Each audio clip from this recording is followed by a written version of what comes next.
आपका आपके YouTube channel में। उम्मीद है आप सब बहुत अच्छे होंगे, बहुत बढ़िया होंगे और मैं भी ठीक हूँ।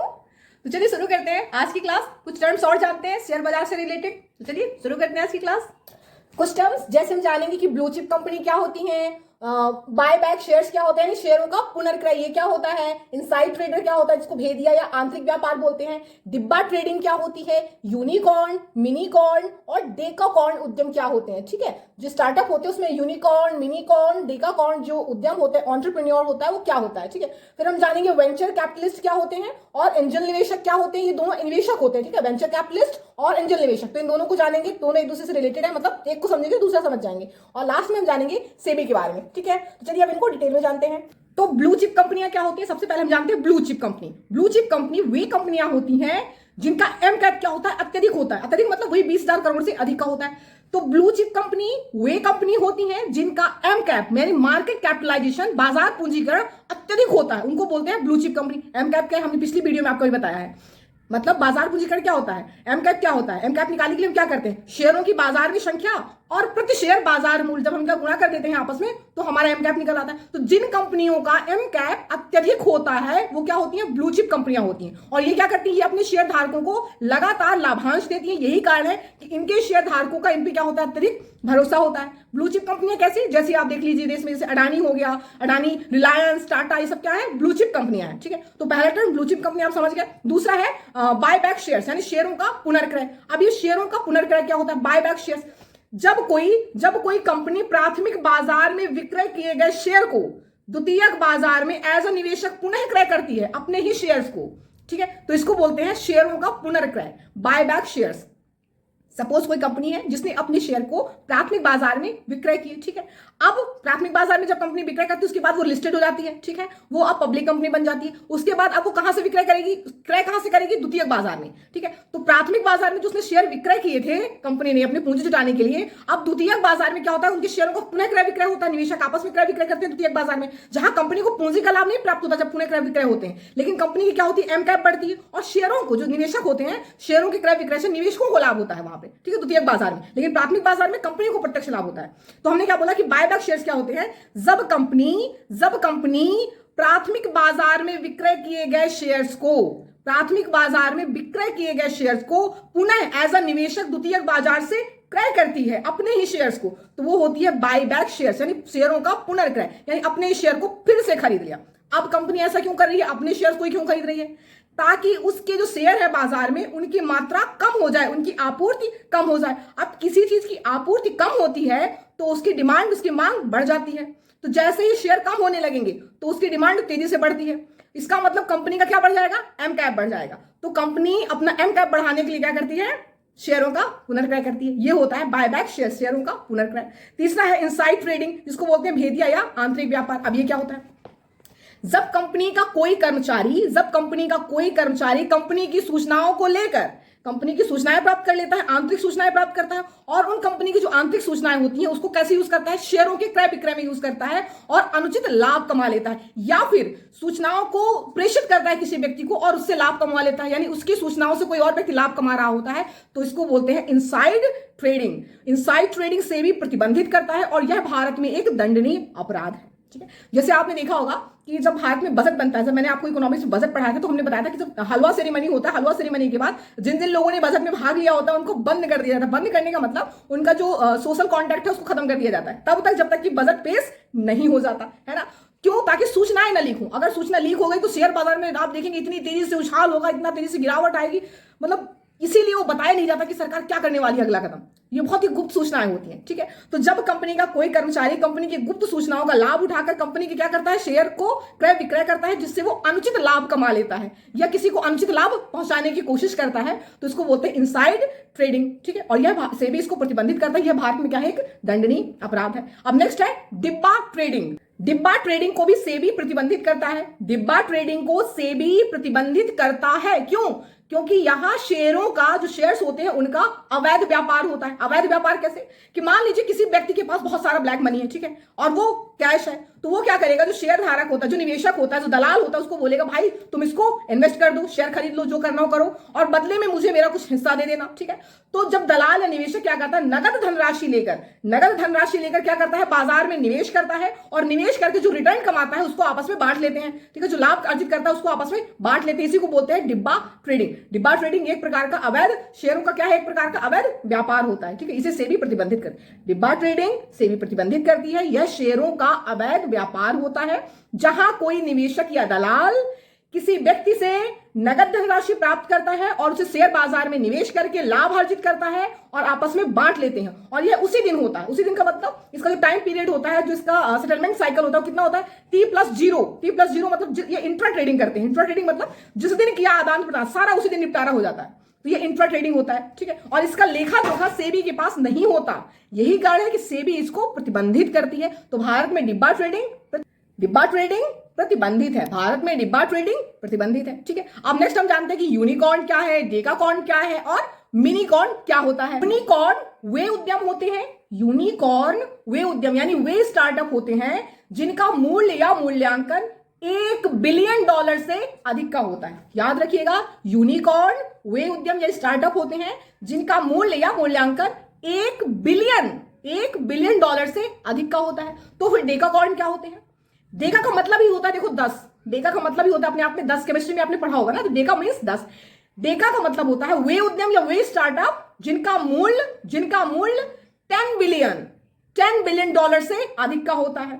$10 बिलियन कह सकते हैं, 10 बिलियन कह सकते हैं, और अगर मिलियन में कहना चाहें तो 10,000 मिलियन डॉलर से अधिक का होता है। तो देखिए यहां पे क्या आ रहा है, $10 बिलियन। इसका मतलब यूनिकॉर्न कंपनी $1 बिलियन की होती है और डेकाकॉर्न कंपनी 10 बिलियन, यानी एक डेकाकॉर्न कंपनी ये संकेत देती है कि वो 10 यूनिकॉर्न कंपनी के बराबर होती है।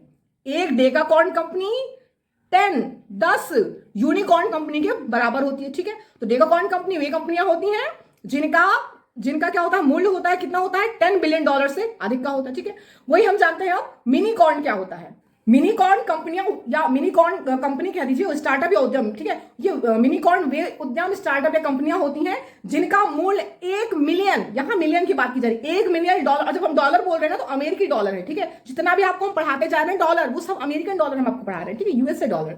ठीक है, तो वे कंपनियां या वे उद्यम जिनका मूल्य या मूल्यांकन $1 मिलियन से अधिक तथा $10 मिलियन से कम का होता है। ठीक है, वो होते हैं मिनीकॉर्न। यूनिकॉर्न के बारे में एक और बात, भारत यूनिकॉर्न के मामले में विश्व में तीसरा स्थान रखता है। तो पहला स्थान कौन रखता है? पहला स्थान अमेरिका का है, 660 यूनिकॉर्न जिसके पास है। वही चाइना का दूसरा स्थान है जिसके पास 330 है, 330, और भारत के पास 113 है। तो भारत ने ब्रिटेन को पीछे छोड़कर यूनिकॉर्न के मामले में तीसरा स्थान हासिल किया। तथा वर्ष 2020-21 जो कोविड का समय था, उस वक्त देश में 33 नए यूनिकॉर्न जुड़े हैं। ठीक है, जिसके कारण भारत ने ब्रिटेन को पीछे छोड़ते हुए तीसरा स्थान हासिल किया। तो ये आपका हो गया डेकाकॉर्न, मिनीकॉर्न और यूनिकॉर्न क्या होते हैं, आप समझ गए। नेक्स्ट अब हम समझते हैं कि वेंचर कैपिटलिस्ट क्या होता है। वेंचर और एंजल निवेशक, ये दोनों निवेशक होते हैं। आप एक को समझेंगे तो दूसरा आप समझ जाएंगे क्या होता है। ठीक है, तो वेंचर कैपिटलिस्ट क्या होते हैं? ये वे निवेशक होते हैं, वेंचर कैपिटलिस्ट वे निवेशक होते हैं जो स्टार्टअप में दीर्घकालिक निवेश करते हैं। और क्यों करते हैं दीर्घकालिक निवेश? स्टार्टअप की क्षमता और आगे वो कितना विकास कर सकती है। ठीक है, यानी स्टार्टअप की क्षमता और अवसर को देखते हुए दीर्घकालिक निवेश करते हैं। वेंचर कैपिटलिस्ट वे निवेशक होते हैं जो किसी स्टार्टअप में दीर्घकालिक निवेश करते हैं, स्टार्टअप की क्षमता और अवसर को देखते हुए। तो जो वेंचर कैपिटलिस्ट होते हैं ये अपना धन नहीं लगाते, यानी ये बाजार से पहले पूंजी जुटाते हैं, फिर पूंजी जुटाकर ये क्या करते हैं, स्टार्टअप में निवेश करते हैं। तो अब इनके पास रिस्क भी ज्यादा आ गया। ठीक है, रिस्क ज्यादा है, यही कारण है कि जो स्टार्टअप है उसमें क्या लेते हैं, अधिक से अधिक शेयर लेते हैं, अधिक से अधिक लाभ में हिस्सेदारी रखते हैं। और इससे ISPT 2016 में पूछा गया है वेंचर कैपिटलिस्ट से। ठीक है, तो वेंचर कैपिटलिस्ट आप समझ गए, वे एक प्रकार के निवेशक होते हैं जो स्टार्टअप में दीर्घकालिक निवेश करते हैं, स्टार्टअप की क्षमता और अवसर को देखते हुए। अवसर मतलब कितना विकास कर लेगा ये आगे जाकर स्टार्टअप, इस बात का अंदाजा लगाकर वो करते हैं। और ये बाजार से पूंजी जुटाते हैं, फिर भी निवेश करते हैं। यही कारण है कि स्टार्टअप में जो लाभ होता है उसमें और शेयर में अधिक हिस्सेदारी लेते हैं। तो एंजल निवेशक क्या होते हैं? एंजल निवेशक क्या करते हैं? जब कोई स्टार्टअप शुरू में होता है, जब कोई स्टार्टअप शुरुआती दौर में होता है तो ये निवेश करते हैं, वे एंजल निवेशक होते हैं। इसीलिए तो इनको एंजल बोला जाता है, देवदूत बोला जाता है। मान लीजिए आपका मन है कि मैं ये फैक्ट्री डालूंगा किसी की, सपोज मार करके मुझे फैक्ट्री डाली, अब मैंने शुरुआत किया, मेरे पास अपनी आइडियोलॉजी है, अपना फ्यूचर है कि भाई मैं ऐसे ऐसे करूंगी, ऐसा ऐसा डेवलपमेंट होगा सारा, और कोई निवेशक जिसको अच्छा लगा कि हाँ ये ग्रो कर सकता है, तो पहली बार मेरा बिजनेस अभी खड़ा भी नहीं हुआ, मेरे पास अच्छी आइडियोलॉजी थी, चीजें थी, सब ठीक है, लेकिन बिजनेस खड़ा करने के लिए मुझे जो धन चाहिए था आइडिया के अतिरिक्त, आइडिया बस तो बिजनेस खड़ा नहीं होगा, तो जो पहली बार जो निवेश कर रहा होता है मेरे बिजनेस में एकदम स्टार्टअप में इनिशियल फेज में, वे होते हैं एंजल निवेशक। तो एंजल निवेशक वे निवेशक होते हैं जो किसी स्टार्टअप में शुरुआत में सबसे पहले निवेश करते हैं, वे होते हैं एंजल निवेशक। तो एंजल निवेशक और वेंचर कैपिटलिस्ट में फिर अंतर क्या होता है? एंजल निवेशक स्टार्टअप के शुरू में निवेश करते हैं, स्टार्टअप के सबसे शुरू में निवेश करते हैं एंजल निवेशक। और वेंचर कैपिटलिस्ट कैसे निवेश करते हैं? जब स्टार्टअप चल पड़ता है और उसको और अधिक हमें आगे ले जाना होता है और डेवलप करना होता है, तब वेंचर कैपिटलिस्ट उसमें निवेश करते हैं। और साथ ही साथ एक और अंतर है, जो एंजल निवेशक होते हैं वो खुद की पूंजी लगाते हैं, एंजल निवेशक खुद की पूंजी लगाते हैं, इसलिए इनके पास रिस्क ज्यादा होता है, इनके पास जोखिम ज्यादा होता है, क्योंकि इन्होंने अपना धन लगाया होता है। कौन? एंजल निवेशक। वही जो वेंचर कैपिटलिस्ट होते हैं वो क्या करते हैं? बाजार से पूंजी जुटाकर क्या करते हैं? लगाते हैं। ठीक है, बस यही अंतर है एंजल निवेशक और वेंचर कैपिटलिस्ट। एंजल निवेशक सबसे शुरू, यानी कोई बिजनेस है, अब ये बिजनेस को मुझे शुरू करना है, ठीक है, तो सबसे पहले निवेश कर रहा है एंजल निवेशक। अब बिजनेस थोड़ा चल पड़ा, अब इसको और ग्रो करना, और धन की जरूरत है, तो आता है कौन? वेंचर कैपिटलिस्ट, ताकि बिजनेस अब वो देखता है वो भी कि क्षमता इसमें है कि नहीं, या आगे अवसर है इस बिजनेस में ग्रो करने का कि नहीं, तो फिर वो लगाता है। तो जो वेंचर कैपिटलिस्ट होता है वो बाजार से पूंजी जुटाकर लगाता है, और जो एंजल निवेशक होता है वो खुद की पूंजी को निवेश करता है। अब हम समझते हैं सेबी क्या है। सेबी के बारे में थोड़ा जान लीजिए, बस इतना ही आज की क्लास में खत्म करते हैं। Security exchange board of India, SEBI क्या होता है, चलिए इसके बारे में थोड़ा समझते हैं। सेबी की जो स्थापना है, SEBI means security exchange board of India, security exchange board of India, भारतीय प्रतिभूति विनिमय बोर्ड। सेबी की स्थापना 12 अप्रैल 1988 1988 में होती है, ठीक है। 30 जनवरी 1992 में नियामक संस्था इसको बनाया जाता है, यानी सेबी की स्थापना 12 अप्रैल 1988 को होता है, तथा वर्ष 1992 में 1992 में सेबी अधिनियम 1992 पारित किया जाता है, जिसके द्वारा 30 जनवरी 1992 में सेबी को एक नियामक संस्था बनाया जाता है, ठीक है। तो सेबी से पूर्व भारत में क्या था? सीसीआई था। सेबी से पूर्व भारत में क्या था? सीसीआई था। सीसीआई मतलब controller of capital issue, controller of capital issue, CCI था। सेबी से पहले, ठीक है, याद रखिएगा। सेबी का मुख्यालय मुंबई में है। अब हम इसकी संरचना देखते हैं कि कौन कौन होता है। सेबी में एक चेयरमैन होता है और 8 अन्य सदस्य होते हैं। सेबी में एक चेयरमैन और 8 अन्य सदस्य होते हैं। तो टोटल कितने हो गए? टोटल 9 सदस्य होते हैं। सेबी में टोटल कितने हो गए? 9 सदस्य होते हैं। इसमें आरबीआई का भी एक क्या होता है? सदस्य शामिल होता है। किसमें? सेबी में। याद रखिएगा, सेबी में एक सदस्य आरबीआई का भी शामिल होता है, क्योंकि लेन देन का मामला हो जाता है धन का, इसलिए इसमें आरबीआई का भी क्या होता है? एक सदस्य शामिल होता है, ठीक है। नेक्स्ट हम देखते हैं कि सेबी नियामक होता है, किन किन चीजों का नियामक होता है। सेबी किन किन चीजों को रेगुलेट करता है? पहला, पूंजी बाजार, सेबी पूंजी बाजार का नियामक होता है। सेबी वायदा बाजार का नियामक होता है, ठीक है। वायदा बाजार को इसको बोलते हैं forward and future, forward and future. तो सेबी पूंजी बाजार का नियामक हुआ, वायदा बाजार का नियामक हुआ। अच्छा, वायदा बाजार के बारे में कौन सी सुनिए। पूर्व में वायदा बाजार का नियामक कौन था? एफएमसी। पूर्व में जो वायदा बाजार है उसका नियामक कौन था? एफएमसी। कौन था? एफएमसी। एफएमसी मतलब होता है forward market commission, forward market commission. तो पूर्व में वायदा बाजार का नियामक एफएमसी था, फॉरवर्ड मार्केट कमीशन था, ठीक है, जिसकी स्थापना 1954 में हुई थी, 1954 में हुई थी, ठीक है, तथा वर्ष 2015 में एफएमसी का विलय सेबी में कर दिया गया, ठीक है। तो ये वायदा बाजार के बारे में थोड़ा हुआ। नेक्स्ट हम देखते हैं कि सेबी और किसका नियामक है। सेबी म्यूचुअल फंड का भी क्या करता है? नियमन करता है। तो सेबी म्यूचुअल फंड का भी क्या हुआ? नियामक हुआ। SEBI ETF exchange trade fund का भी क्या होता है? नियामक होता है। साथ ही साथ सेबी डेरिवेटिव का भी नियामक है, और डेरिवेटिव का नियामक सेबी और आरबीआई दोनों होते हैं, ठीक है, याद रखिएगा। एक लास्ट में एक ये बात याद रखिएगा कि वीएन कृष्णा समिति की सिफारिश पर सेट सिक्योरिटी अपीलेट ट्रिब्यूनल का क्या किया गया? स्थापना की गई, गठन किया गया, जिसमें सेबी, आईआरडीए, पीएफआरडीए को फैसले के खिलाफ अपील किया जा सकता है। वीएन कृष्णमूर्ति समिति की सिफारिश पर set mean security appellate tribunal, जिसको बोलते हैं हिंदी में प्रतिभूति अपीली प्राधिकरण की स्थापना की गई। इसकी स्थापना सेबी अधिनियम 1992 के तहत किया गया है, ठीक है। इस प्राधिकरण में, यानी सेट में होता क्या है? इस प्राधिकरण में चाहे सेबी हो, चाहे आईआरडीए हो, और चाहे पीएफआरडीए के जो फैसले होते हैं उनके खिलाफ आप क्या कर सकते हैं? अपील कर सकते हैं, ठीक है, इनके फैसलों के खिलाफ आप अपील कर सकते हैं। पहले ऐसा नहीं था, वीएन कृष्णा समिति के पहले ऐसा नहीं था, लेकिन वीएन कृष्णा समिति के बाद ऐसा हुआ, ठीक है। और साथ ही साथ अगर आप सैट के फैसलों से खुश नहीं हैं तो आप सैट के निर्णय के विरुद्ध यानी सिक्योरिटी अपीलेट ट्रिब्यूनल प्रतिभूति अपीली प्राधिकरण के विरुद्ध, उसके निर्णय के विरुद्ध सुप्रीम कोर्ट में भी क्या किया जा सकता है, अपील किया जा सकता है, ठीक है। एक और बात आप सुनिए, मैंने लिखा नहीं क्योंकि अब फिर बहुत लंबा हो जाता है, छोटा सा तो बोर्ड है, सुन लीजिए आप। वर्तमान में सेबी उन सभी कंपनी पर अपना नियंत्रण रखती है जिन्होंने बाजार से आईपीओ के माध्यम से, आईपीओ क्या हमने आपको बताया था ना शेयर के प्रकार में, ठीक है, आईपीओ के माध्यम से 100 करोड़ रुपए या उससे अधिक की पूंजी जुटाई है। जब कोई निवेशक पहली बार बाजार में शेयर जारी करता है तो किस रूप में जारी करता है, आईपीओ के रूप में, ठीक है। तो वही बोल रहा है कि वर्तमान में सेबी उन सभी कंपनी पर अपना नियंत्रण रखती है जिन्होंने बाजार से आईपीओ के माध्यम से 100 करोड़ रुपए या उससे अधिक की पूंजी जुटाई हो।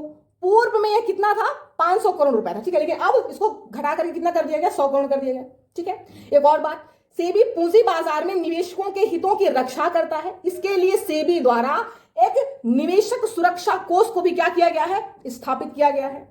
शेयर बाजार में सभी दलाल या ब्रोकर जो होते हैं उन्हें अनिवार्य रूप से सेबी में क्या कराना होगा, पंजीकरण करवाते हैं या करवाना होता है। तो ये था सेबी के विषय में कुछ महत्वपूर्ण जानकारी जो आपको पता होनी चाहिए, आप शेयर बाजार पढ़ रहे हैं।